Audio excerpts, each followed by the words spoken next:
Hi, this is Laura with At Your Service Mobile Notary and CoachMeLaura.com. And today I want to start at the beginning, something that doesn't get explained in great detail when we go through our training to become a notary. Because typically we recommend when you get your commission packet, just go on down to the county clerk and you'll take care of everything. But there are some things that you need to take care of a little differently considering how things are today. What's recommended now is that you mail in your oath of office and your bond for filing and the filing fees. Now, that isn't gone into much detail because typically we like to just go on down there and take care of everything. But the county clerk's offices are closed to the public. They may be inside processing mail and recording electronically deeds, but they are not allowing us to come in to take care of our business. So let's talk about how we get that done. I'm going to start with your Secretary of State package. That package is going to come to you and there'll be a cover letter that says, "Congratulations, you are a notary public." It will also have detailed instructions, and let me repeat, detailed instructions. You need to follow all of them if you want your paperwork to be processed the first time. So the packet will have its congratulation letter with details on top. Underneath that is going to be your commission certificate. And on your commission certificate, you will find your term of office. And the first date is called the commencing date, which is the first date it will be effective. And you will have 30 days from that commencement date to get the process completed. Now, underneath that, you will find two oath of office certificate forms, and both of them will need to be filled out. But you need somebody to administer the oath to you. So that means you're going to need to get in front of a notary who can administer that oath of office to you. And that notary needs to be located in your principal place of business. So if you're self-employed like I am, you'll probably choose the same county that you live in. But if you're working for an employer who paid for you to be a notary, then think about this. If you're going to do at least 50% of the notarizations for the employer, then that's the county you'll want to choose as your primary place of business. So now you've got yourself in front of a notary and you're going to take the oath of office. The oath is right on the form. You'll raise your right hand and you'll take that oath of office. Now, what's interesting is it doesn't say the office of the notary specifically. We're going to uphold the Constitution for the state of California, and it's the same oath that even higher level public officials will take. Now, once I'm done saying this to the notary needs to fill out the certificate form for the oath of office. Now, this is where it gets a little tricky for us, particularly in California. It looks like a jurat, but it's not. It's really a certificate form designed for the oath of office. So if you're the notary, make sure you don't add anything to it. Don't strike it. Don't add a jurat certificate. It is actually an oath, and an oath is a notarial act in its own right. In your journal, you'll write oath as the notarial act, and on the name of the document, it will be oath of office for notary public.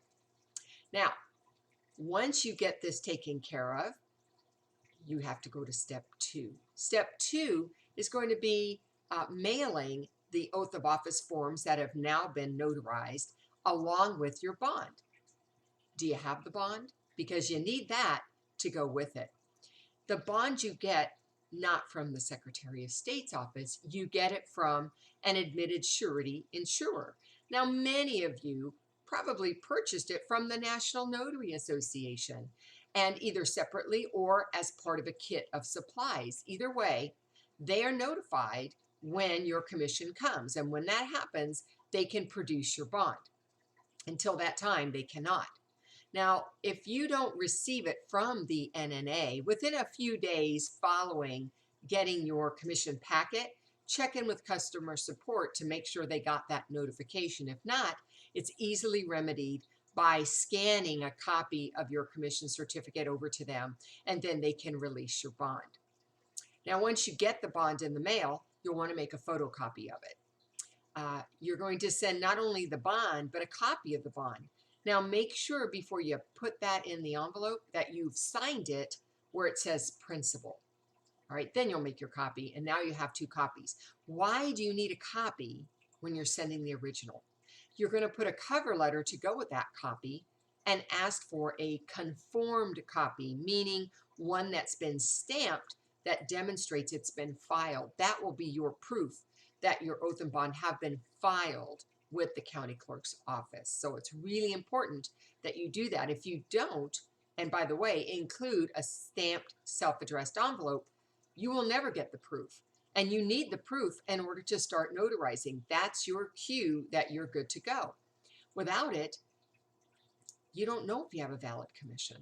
So it's really important that you take care of that step. So what are you mailing in? You're mailing in 2 certificate forms with your oath of office and 2 signed bonds, the original and the copy, with a cover letter that says I'd like a conformed copy back as my proof, and 1 stamped self-addressed envelope. All of that together needs to go to the county clerk's office, and then it might be a few weeks before you get back your proof. In the meantime, you can send your authorization to produce your stamp, called a certificate of authorization, to whoever the vendor is. If it happens to be the NNA, we'll go ahead and mail that off to them because they need the original. You can make a copy and keep it for yourself, but they need the original. And then they can produce the stamp. But if you get the stamp first, don't start notarizing. You have to wait for your filed copy of your bond to come back to you. And there was one other thing I didn't mention yet, and that is in that envelope, you need a check. And that check is going to be made out to that county's office. And how much is it? I don't know. Every county's a little different. So go on their website to find out what the cost to file the bond is. And it could be anywhere from $20 to $30. And then make the check out to them and include that in the envelope. Again, no check, no filed bond coming back to you. Once that comes back to you as your proof, now you're a valid notary with a valid commission and you can start notarizing. You are good to go. All right, so remember these things. Right now, if you can't go to your county clerk, make sure you have your oath of office administered by a notary in the county where you're going to file. 2, make sure that you have your bond, sign it, make a copy of it, and create a letter asking for a conformed copy. And 3, include a check payable to the county clerk's office. All of that needs to be in there. All right, so I hope this has been helpful for you. I know it's a difficult time for us right now as notaries, but there are steps we can continue to take to move us forward in becoming a valid notary. Until the next time, make it a good one.